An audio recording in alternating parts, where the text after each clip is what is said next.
There are a few things that give me such a sense of well-being as sitting in the quiet of the countryside beside a natural pond. There's a great sense of peace and tranquility here, and if you sit really quiet and still, you're bound to see birds coming down to drink, the odd dragonfly flitting around, and of course 1,000 insects. Still or gently running water with all the broken reflections of the trees and the sky, and of course 1,000,000 miles from the hustle and bustle of so-called civilization, somehow concentrates the mind on all that is natural and good about the simple life. So it's little wonder that those first gardeners put such an emphasis on the importance of water in their gardens.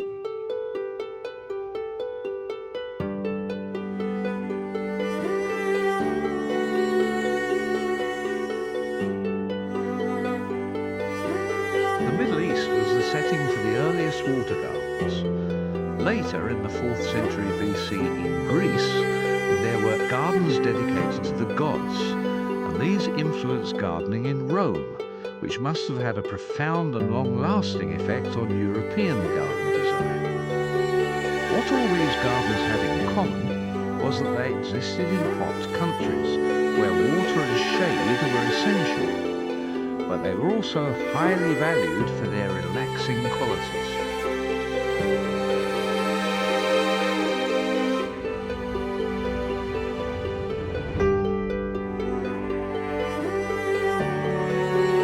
Our hectic lifestyle today means that water can work in exactly the same way in our gardens.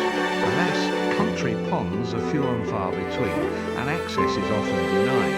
All the more reason then to transport that idyllic country dew pond to our own garden, or to travel further abroad and bring back the canals and fountains of the ancient East and install them in our own backyards.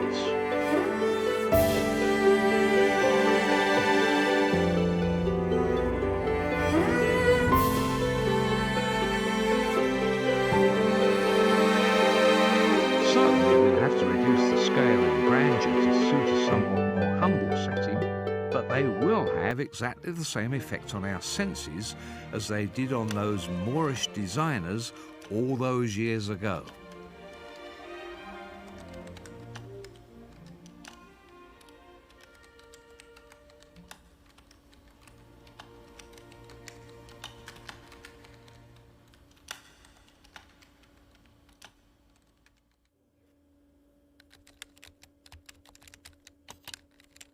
At Barnsdale, I'll build 2 very different water features. In the town garden, one that's rather expensive. In the budget garden, I'll simply aim to reproduce a small country pond, which will cost very little. A pool can be as big or as small as you like, but make it as deep as you can, because the deeper it is, the cooler the water will stay, and that will help to keep it clear. And it's also important to make the top of the pond level, because quite obviously the water is going to stay level, and you don't want acres of liner showing above the water level in certain places. So put a few pegs in all around the pond, level those in with the spirit level, and then level the soil to the pegs, and then after that you can bash the pegs down. It's easy to see that the soil here is very stony indeed, and those sharp stones would very quickly cut through the liner. So it's essential to protect it first. From the water garden supplier, you can buy a special fibre liner like this, and it's very efficient and very simple to use. You just lay it out, put a few bricks on it and roll it out to cover every inch of the soil inside the pond.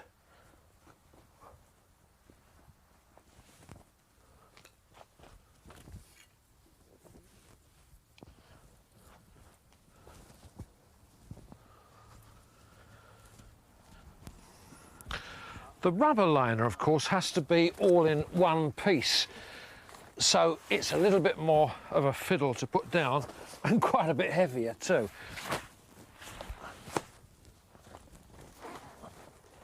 But it's done in exactly the same way. Just put it down, put a few bricks on top of the end of it and roll it out.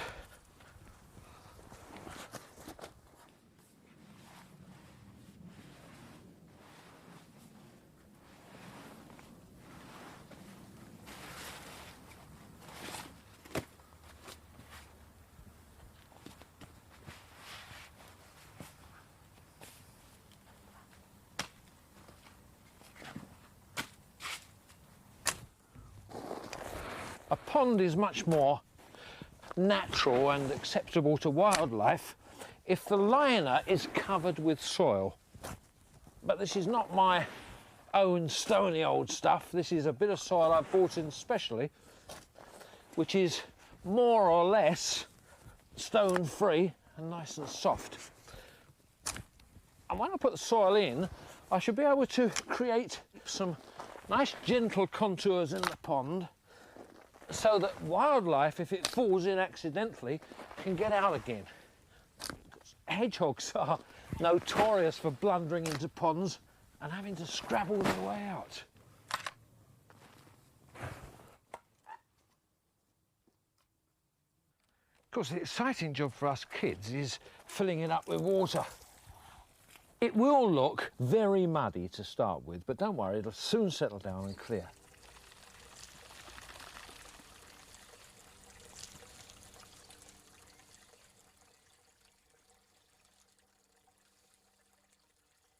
Paul, your collection of ponds here are looking absolutely wonderful. Why did you choose to have an informal, natural-looking pond? Because it attracts more wildlife, that's the basic reason. You know, I hate to see, you know, a formal pond's okay and it's in the right place, but I like it to look as natural as possible because it attracts more wildlife. There's places for them to hide.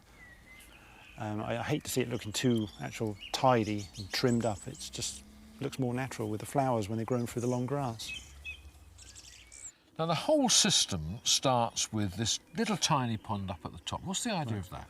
Purely somewhere for the tadpoles to breed in peace from the fish and to also top up the main system with fresh water. And does the tadpole breeding centre really work? Oh, it does. There's nothing to see sort of 200 adults in the spring, and you've just got to be careful where you put your feet on a damp night. Yes. That's quite amazing, isn't it? But in this pond, you've got quite a lot of large fish. Now, what are they?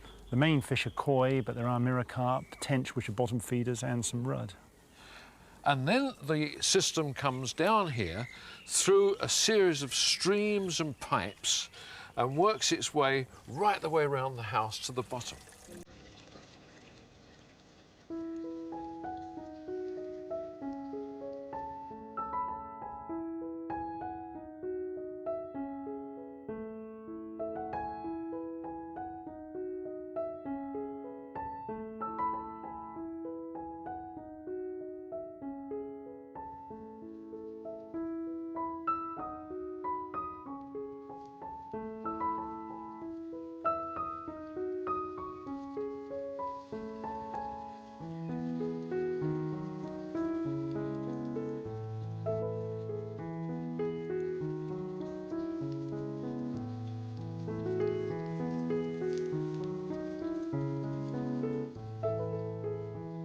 Well, basically, we've got a garden on this gentle slope.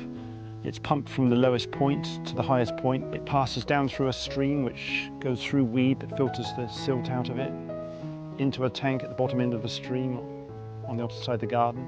Then it goes piped down to the back pond, down a 12-foot drop, into tanks, and then pumped all the way around and filtered on the way.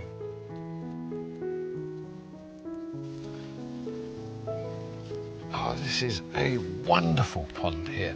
What's this here? It's a Viburnum mauricii. Gives a lovely show in the spring, but I say it's well worth the mess that you get in the autumn. I love the way it just hangs over the pond. And then you've got all this lovely planting around the side.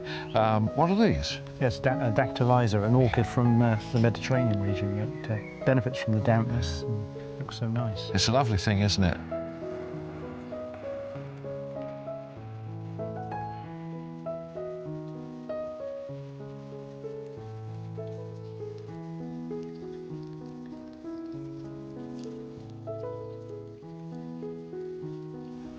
Iris siberica, Iris liebigata, the green-leafed and variegated. There's also cowslips, which benefit from being out in the full sunlight, plus moisture at the roots. Water lilies, Laryea, the Canadian pondweed. Lovely.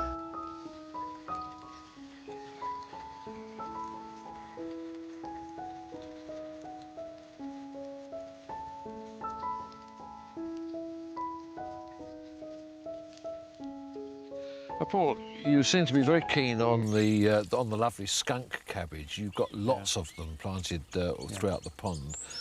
How did they come there? I planted the original large plants, but in the last 3 or 4 years, they've gradually worked their way down through the stream. They've seeded into the banks, into the waterfalls. So the answer then really is to plant those sort of plants at the top of the system, That's right. upstream, as it were, so that they'll float downwards. That's right, as they would in the wild, yeah, which makes it so natural.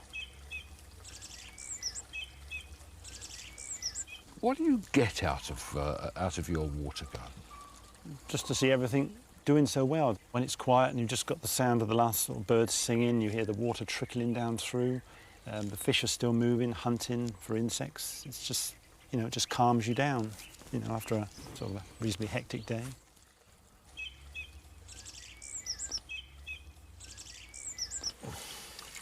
If you have a friend who has a pond, it's quite likely that he'll be very keen to help you out with plants, because aquatic plants all grow very fast, and so they need cleaning out from time to time.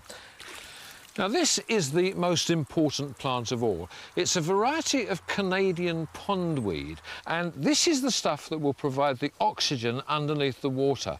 And that's good news for all the animals under there, and also, of course, it'll keep the water clean. Now, other marginal plants like these bulrushes can just be pulled out at this time of the year. And it's bound to have some roots, and with this one you can see that it's also got a nice new little plant on there, so that'll give you 2 good plants.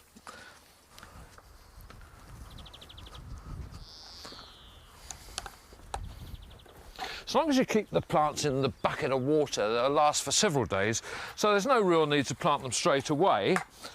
But the water in the pond has inevitably gone quite green, so we need to pump some oxygen into it with these plants, and it really is quite simple to do. You simply get a bunch together and take cuttings, really, using the ends of the plants, and you tie a bit of string around the bottom, and the idea is to tie a stone around the bottom of the clump like this,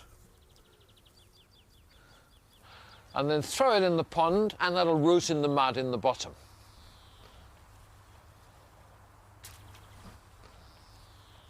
Planting the marginal plants is even easier.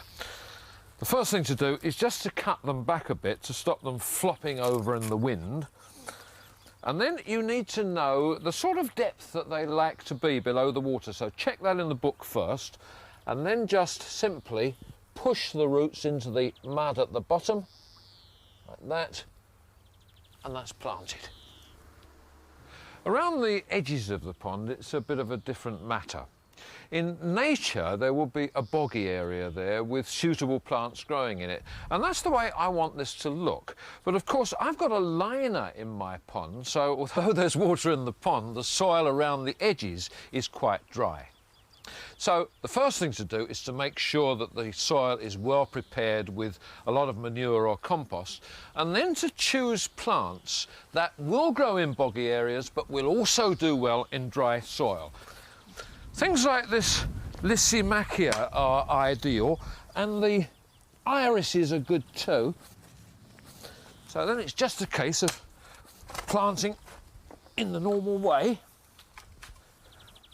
And when this is finished, the pond will look just like the one in the countryside.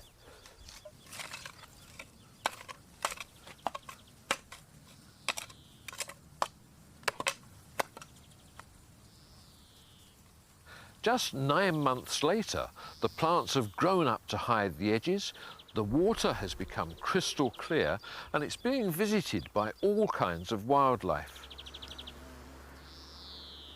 It has now become, for all the world, like a little country dew pond.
Apart from the plains, you tend to notice that, well, the water is a big feature in the garden. That's really nice to listen to when you turn the pump on. Well, I wanted it to be more than just a pond. I wanted it to be quite a striking water feature. I thought something sculptural against the water would be quite useful, and to create a bit of height in the garden, something vertical made sense to reflect the shape of the pool. So that's when I got in touch with Johnny, who does all the sculpture, and came up with an idea of maybe using something that was like a monolith shape from the film 2001, and really let him take over from there. Yeah, so using a very simple form, a simple, very straightforward rectangle and three gourd shapes to hold the plants and have passage of water through them. A very slow passage dripping here, and the more rapid passage down below.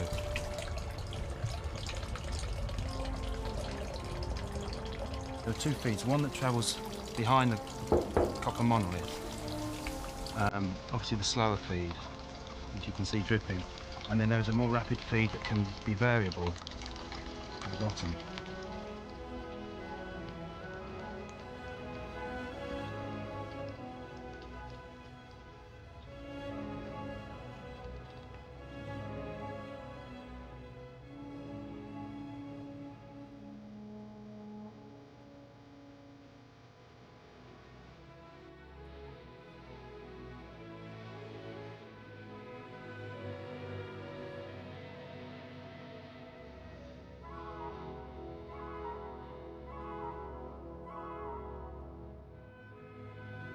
Because we also wanted to try and increase the space in the garden, or the illusion of having more space, we decided to take it right across the garden from one fence to the other.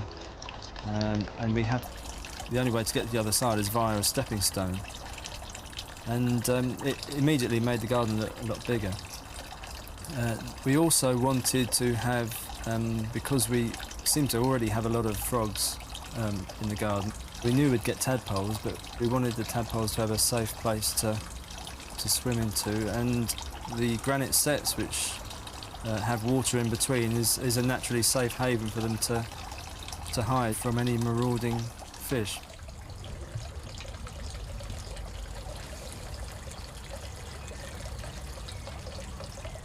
I've always liked the work of a Mexican architect called Louis Barragan, and he uses a lot of granite setts near to water, and it just made sense to develop it a little bit, and having the water in between the joints actually make them look like they're floating.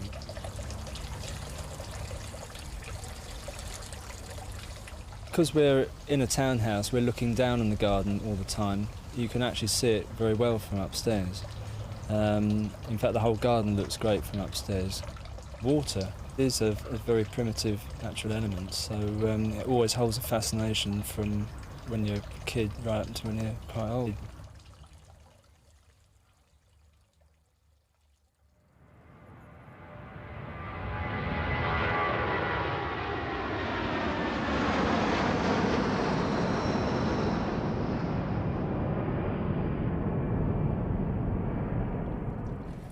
Now, Geoff, you live in the middle of the town, and yet you seem to live a very quiet, tranquil life here. I'm sitting in your garden room, and all I can hear is the sound of a little fountain out there. Now, that's a pebble fountain, isn't it? How did you actually build that? Well, underneath the pebbles, there's a fairly large bowl, something like a big washing up bowl, that holds 5 gallons of water. And across the bowl is a sort of grid, a metal grid, on which the pebbles are actually sort of sitting. I've allowed a space at the back for putting in these plants, which I change from time to time. If they start looking a bit weary, I've got other plants that I can sort of they're all in pop in at pots? the back. They're in pots, yes. And a little pump that drives the water Yes, a little around, pump, yes. a little electric pump sitting in the bowl. Now, the lizard is delightful. Where on earth do you buy things like that? Well, my daughter made that. It was the very first sort of wall fan that she made. And she's gone on to make a whole series of them since. Snakes, Really? lizards. That's yes. beautiful, isn't it? Yeah. Now, you say that you asked your daughter to design you a lizard. Why a lizard? I did some work in Africa, in Nigeria, sort of a few years ago. And whilst I was there, I noticed these lizards sort of scaling the walls in very much the same sort of way that this is doing. In fact, they actually got into sort of hotel rooms. Perhaps that was in my mind when I asked her to make me a lizard. It looks great, I think. The only thing that strikes me is that you've fixed it in a somewhat Heath Robinson way, if I might say. Yes, I mean, since then, she has actually sort of made fixing holes in the corners. Yeah. That very first effort didn't include that feature. And so I've just had to sort of prop it in with those Troughs. those trowels, yeah. I quite like them, actually. You Oh, can leave well, them in. yes. I shall have to.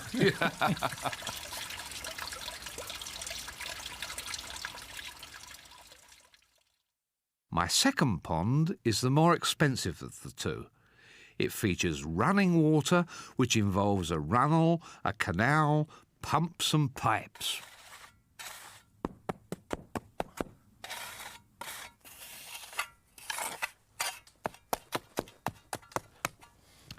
The pond in the town garden is made in very much the same way as the smaller one, except that here, instead of using the fibre liner, I've used builder's sand, which is a very good alternative.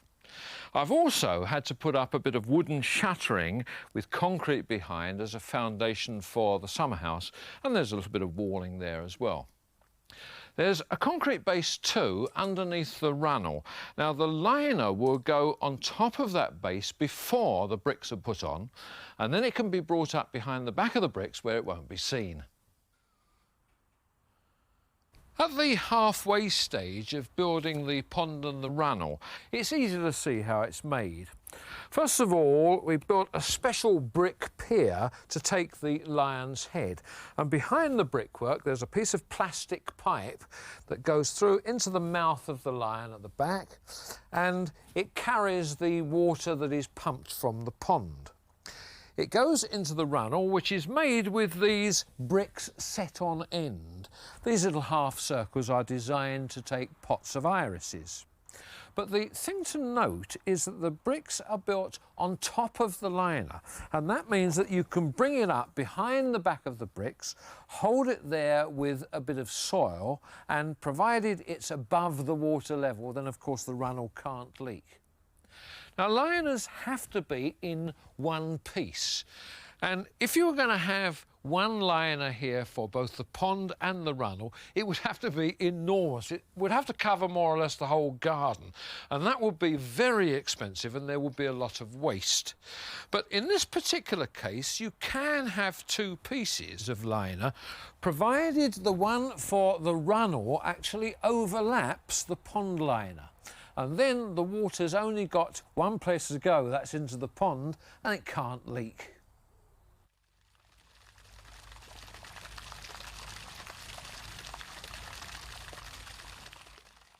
To circulate the water, you need a small submersible pump. Now, this actually goes into the water. it's a good idea to have a word with the supplier who will be able to advise you about the size of pump that you need. And of course this is run by electricity. And you must bear in mind that because this is in the garden, it's potentially dangerous. So it's much better to get a qualified electrician to do it rather than trying it yourself. And you must use waterproof plugs and waterproof sockets too. Now the water is circulated through a plastic pipe, and on the end of it there's this little gizmo which regulates the amount of water that the pump will push through. And that simply fixes onto the top of the pump like that, nice and firm, and then the whole thing drops into the water.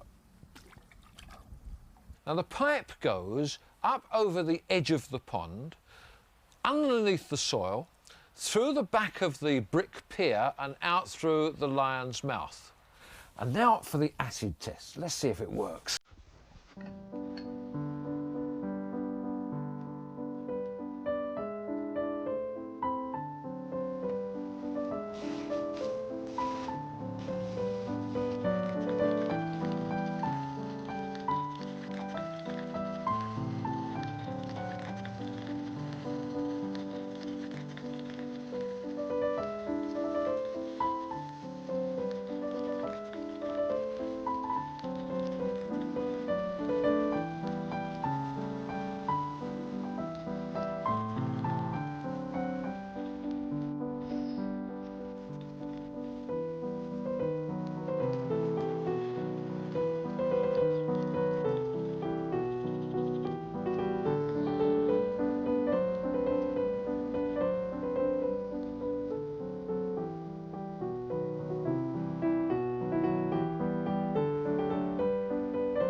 The pond attracts lots of wildlife, and I'm fascinated to sit here in the very early morning, late afternoon, just watching as they go about their daily chores. Next week I'll be showing how you can immerse yourself in the natural world and how you can surround yourself with perfume too.